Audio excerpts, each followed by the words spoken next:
تمام تعریفیں اس کریٹر کے لیے جس نے اس یونیورس کو ایک مقصد کے تحت پیدا کیا ہے. ریسپیکٹڈ جناب جاوید اختر صاحب, مسٹر سوربھ دیویدی اور respected audience, thank you all for being here today. آج کی ڈیبیٹ میں چونکہ ہم بات کرنے والے ہیں ڈز گاڈ ایگزسٹ کے ٹاپک پر, تو یہ ایک ایسا ٹاپک ہے جس کے متعلق کوئی بھی ڈیسیجن لینے کے لیے الگ الگ اسٹینڈرڈز ہو سکتے ہیں. لہٰذا ڈیبیٹ کے شروع میں یہ ضروری ہے کہ ہم یہ جان لیں کہ آج کے اس ٹاپک میں کون سا اسٹینڈرڈ صحیح ہوگا اور کون سا غلط ہوگا. سب سے پہلا اسٹینڈرڈ جسے میں سمجھتا ہوں کہ ہمارے ریسپیکٹڈ جناب جاوید اختر صاحب بڑی تیزی کے ساتھ اس کی طرف لپکیں گے, وہ ہے سائنس. جبکہ سائنس در حقیقت خدا کے ایگزسٹنس کو ڈائریکٹلی ثابت کرنے یا اس کے ایگزسٹنس کو ڈینائی کرنے کے لیے اسٹینڈرڈ نہیں بن سکتی. اور اس کی وجہ کیا ہے یہ میں نہیں کہہ رہا, یہ وہ لوگ کہہ رہے ہیں جو سائنس کے ایکسپرٹس ہیں. نیشنل اکیڈمی آف سائنس کہتی ہے science doesn't have the processes to prove اور disprove the existence of God. Why? کیونکہ سائنس کا تعلق امپیریکل ایویڈنس سے ہے اور امپیریکل ایویڈنسز کا تعلق ہمارے نیچرل اور فزیکل ورلڈ سے ہے, جبکہ گاڈ نان فزیکل اور سپر نیچرل ریالٹی ہے. لہٰذا نان فزیکل ریالٹی کو آپ اس ٹول کے ساتھ نہیں چیک کر سکتے جس کا کام فزیکل ریالٹی کو تلاش کرنا ہے. لہٰذا آج اس ڈیبیٹ میں گاڈ کی ایگزسٹنس کو ثابت کرنے یا اسے ڈینائی کرنے میں سائنٹیفک ایویڈنس کو ایکسپٹ نہیں کیا جائے گا. دوسرا اسٹینڈرڈ ہو سکتا ہے ریویلیشن, کہ ریویلیشن کے ذریعے ہم یہ ثابت کریں کہ گاڈ ایگزسٹ کرتا ہے یا نہیں. لیکن یہ اسٹینڈرڈ بھی آج ارریلیونٹ ہے. کیوں؟ کیونکہ ریویلیشن میرے نزدیک سورس آف نالج ہے, ویلڈ سورس آف نالج ہے, لیکن ہمارے جاوید اختر صاحب کے نزدیک یہ ویلڈ سورس آف نالج نہیں ہے. لہٰذا آج کی ڈیبیٹ میں ایک بھی ایویڈنس کسی بھی مذہبی اسکرپچر سے نہیں دوں گا تاکہ جاوید اختر صاحب کے لیے وہ ان ایکسپٹیبل نہ ہو.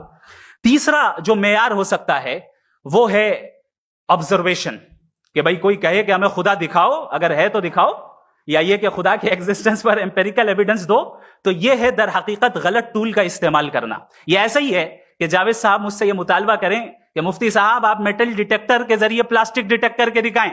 اب چونکہ پلاسٹک ڈیٹیکٹ نہیں ہو پا رہی ہے لہٰذا plastic does not exist. No, you are using the wrong tool.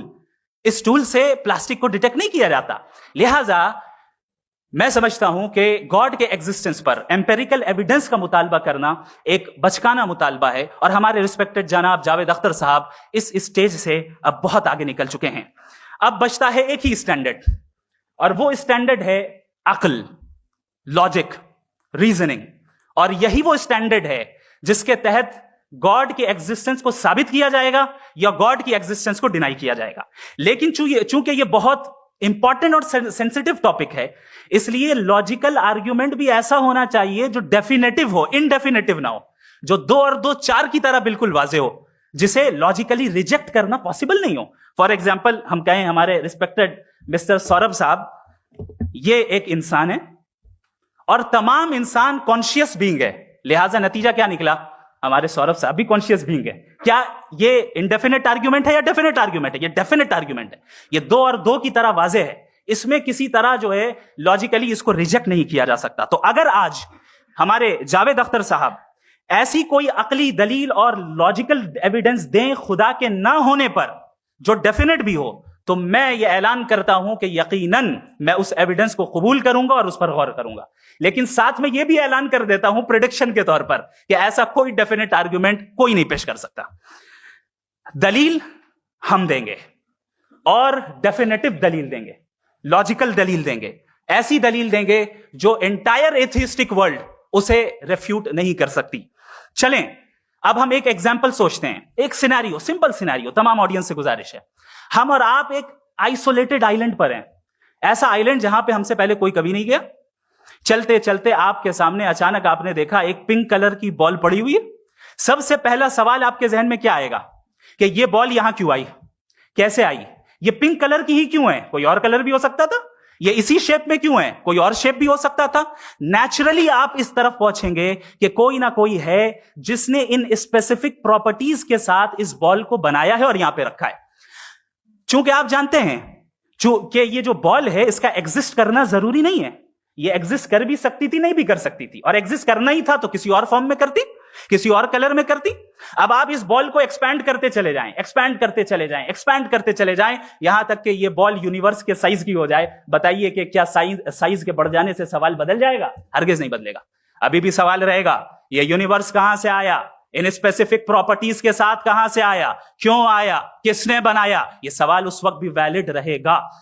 لیکن یہ سوال اگر ہم جناب جاوید اختر صاحب سے کریں تو چونکہ ان کا ورلڈ ویو ایتھیسٹک ہے, اور صرف ان کا نہیں, مطلب جتنے بھی ایتھیسٹ ہیں اور ایتھیسٹک ورلڈ ویو کو رکھنے والے سے اگر آپ یہ سوال کریں کہ یہ یونیورس کہاں سے آیا, تو ان کا جواب یا تو آرگیومنٹ فرام اگنورینس ہوگا یا ڈوگمیٹک ہوگا.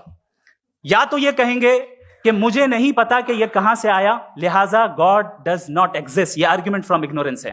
یا یہ کہیں گے کہ یہ یونیورس خود بخود بن گیا. اس کا مطلب یہ ہے کہ اس بال کو بھی خود بخود بن جانا چاہیے, لیکن بال کے تعلق سے یہ ایکسپلینیشن ایکسپٹ نہیں کی جائے گی کہ یہ خود بخود بن گئی, لیکن یونیورس کے تعلق سے کر دیا جائے گا. اسے ہم دوسرے الفاظ میں ڈوگما بھی کہہ سکتے ہیں. دوسری چیز, ہمارے جاوید اختر صاحب ضرور گاڈ آف گیپس کی مثال بھی ضرور دیں گے, اور مثال دیں گے کہ پہلے زمانے میں بجلیاں کڑکتی تھی تو لوگوں نے کسی ایک خدا کی طرف, اور بارش ہوتی تھی تو دوسرے خدا کی طرف منسوب کر دیا, ان کے پاس دلیل نہیں تھی. یہ ہمارا ورلڈ ویو ہے ہی نہیں, یہ ہمارا ورلڈ ویو ہے ہی نہیں, کیونکہ نیچرل فینومینا کے پروسیس کی انٹرپریٹیشن کو جان لینے سے یہ کہاں سے ثابت ہو گیا کہ گاڈ ایگزسٹ نہیں کرتا ہے. اس پر میں انشاءاللہ ابھی آگے بات کروں گا. آپ حضرات یہ بھی دیکھیں گے, اور میں یہ ایکسپیکٹ کرتا ہوں کہ ہمارے ریسپیکٹڈ جناب جاوید اختر صاحب ضرور ایموشنل آرگیومنٹس بھی دیں گے, جو کہ ایک لاجیکل فیلیسی ہے جب بات آتی ہے ٹروتھ کو ڈیسائیڈ کرنے میں. کیوں؟ مثال کے طور پر وہ کہیں گے کہ اگر گاڈ ہے تو ایول کیوں ایگزسٹ کرتا ہے, جبکہ میں کہتا ہوں ایول کا ایگزسٹ کرنا گاڈ کے ایگزسٹ کرنے کی دلیل ہے, اس کے خلاف نہیں ہے. چونکہ اگر گاڈ ہے تو ہم سب اس کے سامنے اکاؤنٹیبل ہیں, اور اگر ہم اکاؤنٹیبل ہیں تو اکاؤنٹیبلٹی کے لیے ایول کا موجود ہونا ضروری ہے, اس کے بغیر ہم اکاؤنٹیبل نہیں ہو سکتے. اور اگر ہم اکاؤنٹیبل نہیں ہیں تو ہم جناب جاوید اختر صاحب سے پوچھیں گے کہ آپ بتائیں کہ پھر سفرنگ اس دنیا میں کیوں ہے؟ اگر خدا نہیں ہے تو سفرنگ کیوں ہے؟ اور ان لوگوں کے جذبے کا کیا جن کے اندر سفرنگ کے بعد انتقام لینے کا جذبہ پایا جاتا ہے اور وہ اس دنیا سے ایسے ہی چلے گئے, کیا ان کی ساری تکلیفیں بیکار چلی جائیں گی؟ اب آ جائیں اسی ایگزامپل کی طرف کہ بال, مجھ سے اگر کوئی پوچھے اس بال کو کس نے بنایا, اور یا اس ایکسپینڈڈ بال کو کس نے بنایا, میں کہوں گا کہ چونکہ یہ یونیورس اور اس یونیورس کی تمام چیزیں کانٹینجنٹ ہیں. کانٹینجنٹ ہونے کا مطلب یہ ہوتا ہے کہ جو اپنے ایگزسٹنس پہ کسی کے اوپر ڈیپینڈ کرتی ہو, تو ظاہر ہے یہ یونیورس کانٹینجنٹ ہے. اور اگر کوئی چیز کانٹینجنٹ نہیں ہے تو میں ریکویسٹ کروں گا کہ مجھے دکھا دیں کہ کون سی چیز یونیورس میں کانٹینجنٹ نہیں ہے, ہم بھی ذرا غور کر لیں اور ہم بھی دیکھ لیں. اور جب کانٹینجنٹ چیزیں موجود ہیں تو فلاسفرز کی اصطلاح کے مطابق, ہم اس ٹرمینالوجی کے مطابق ہم اس جگہ تک پہنچتے ہیں اور اس ہستی تک پہنچتے ہیں جسے نیسیسری بینگ کہا جاتا ہے, کہ یہ وہ نیسیسری بینگ ہے جس کا موجود نہ ہونا ناممکن ہو. چونکہ اگر یہ موجود نہ ہو تو ساری چیزیں ایگزسٹنس میں آئیں گی ہی نہیں, اور یہ ساری کانٹینجنٹ چیزیں اسی کے اوپر ڈیپینڈ کرتی ہیں. اب اگر آپ یہ سوال کرتے ہیں کہ پھر اس ہستی کو کس نے بنایا, پھر اس کا کاز کیا ہے, پھر اس کا کاز کیا ہے, پھر اس کا کاز کیا ہے, اور اینڈلیسلی چلے جائیں, اسے ہم کہتے ہیں انفینٹ ریگریس آف کازز, جو کہ لاجیکل فیلیسی ہے. کانسیپچولی انفینٹی پاسبل ہے. مثال کے طور پہ نیومیریکلز 1 2 3 گنتے چلے جائیں, انفینٹ نمبرز ہیں. میں کانسیپچولی بات نہیں کر رہا, پریکٹیکلی ریالٹی میں ثابت کر کے دکھائیں کہ infinite regress of causes possible ہیں یا نہیں. اگر پاسبل ہیں تو ہم مان لیں گے, مثال دے دیں, اور پاسبل نہیں ہے تو ایک ہی آپشن بچتا ہے جسے ہم کہتے ہیں نیسیسری بینگ. ایسی نیسیسری بینگ جو انڈیپینڈنٹ ہے, چونکہ اگر وہ ڈیپینڈنٹ ہوئی تو وہ نیسیسری نہیں رہے گی. ایسی انڈیپینڈنٹ بینگ جو اٹرنل ہے, اگر وہ اٹرنل نہیں ہوگی, اس کی بگننگ ہوگی تو وہ خود کانٹینجنٹ ہے. ایسی بینگ جو پاورفل ہے, کیونکہ کانٹینجنٹ کو ایکچوالائز کرنے کے لیے پاور چاہیے. ایسی بینگ جو انٹیلیجنٹ ہے اور نالجبل ہے, کیونکہ یہ یونیورس اسپیسیفک فارم اور اسپیسیفک لاز آف نیچر کے تحت پریسائزلی چل رہا ہے. Thank you. تھینک یو مفتی صاحب.